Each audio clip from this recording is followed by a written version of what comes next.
this person, first of all, is supposed to feel off balance. If me on top here, I'm feeling strong, like you're doing something wrong, right? You need to be active with those legs. You need to be making me feel like a little fear here, right? That I'm gonna get swept, right? But then if I feel comfortable here for 2 seconds, it should be enough for me to start figuring out ways to pass, right? But like I was telling him, this position is a little harder. Like when I'm here, like I feel that I'm so deep and I'm so underneath him that I'm already, let's say, 4 steps ahead of him, right? So if he manages to break the hips, like break the hips, faz a posição que eu fiz com você agora, vai, tá? If he does that, look, the only thing that I need to worry about is keeping this underhook, right? I can't be with this arm open, right? Because then if he arrives with the underhook, there might be a problem, right? Boom. I'm gonna try to follow, but the underhook will beat me here, okay? But if you guys have the underhook,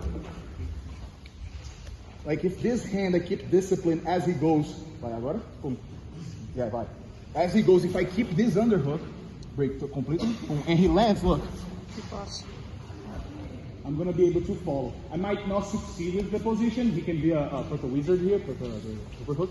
Yeah, he can stay tight here, but at least with this engage, I can start working to get guard pulls attacks, or close my guard, attack triangles, or even like replace my guard. Or sometimes I'm gonna be able to slide my arm out and go to the back. There is many things that we can do from there, okay? But the main thing that I want you guys to understand is this position, we need to be off balancing our opponent constantly, right? Like even before here, when I get to the shoulder, boom. Everybody know, like in Portuguese, we call joga fora no lixo, right? Like throw away on the trash. This sweep that we extend the person, go from the elbow, technical stand up, and we come up here, right? Some people turn like that, some people look to you and you have to kind of like lift the leg all the way up, right? So this, again, this position that I showed you guys, there is a lot of positions inside this little sequence, right? Like there is positions from, where's my leg? Here. There is positions from the De La Riva, like I said, I have the sleeve instead of the collar. Okay, we can start working stuff from here. Boom, sit up sweeps, pulling the sleeve, making them fall here. Okay, I progress from the De La Riva to the single leg X. Okay, I have sweeps here, controlling the other pant, bumping the person. Okay, I have overhead sweeps. Boom, going here from the single leg X. So like this is why it's important for you guys to not catch only the sequence that I showed. If you guys just catch the sequence that I showed, you'll be not effective, because then you're not counting with the reactions of your partner, right? So you guys have to understand the whole thing and study the whole thing. So right now, we're going from De La Riva to the single leg X, to the X guard, to then start sweeping into a leg drag, okay? So kind of like 4 positions, right? So what you guys should do, study De La Riva, apply in training. Study single leg X, apply in training. Study X guard, apply in training. Study leg drag, apply in training. Then, you guys are gonna be good throughout the entire sequence, right? Because now, I'm in X guard. Boom. I didn't underhook the leg just yet. I'm here, okay? That's fine. I have opportunities from here as well, okay? I got to X guard, boom. I was able to pass this to the first shoulder, but not to the other shoulder, okay? From here, look, turn the knee, get to the same position, but now that's not the hand that I have under, right? So in this situation here, it's a little bit different. What I would do is get under, right? And start passing from double unders, lifting this, trying to pass to the other side, okay? Then I come to, like one of the questions as well, I come to the other shoulder here, boom.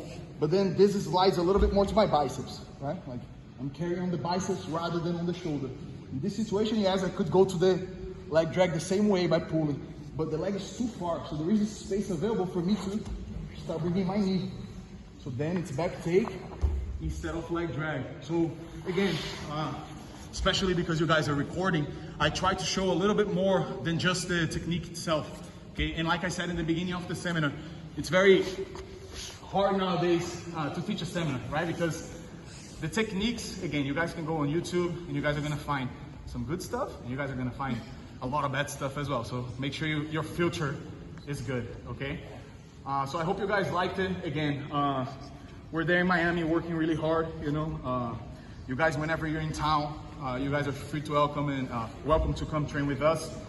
And now I'm gonna open up for you guys to ask any questions. You guys can sit down too. You guys can feel more comfortable if it's gonna be a long weekend on your knees. So anytime, you guys can pull guard too and rest a little bit.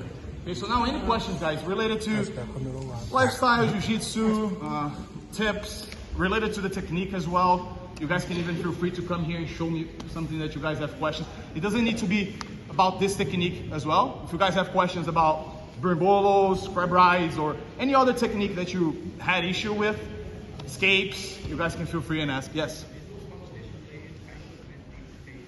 Mentally preparing for competition? How do I do it? Okay, great question. So mentally for competition, it goes a lot with what you did before.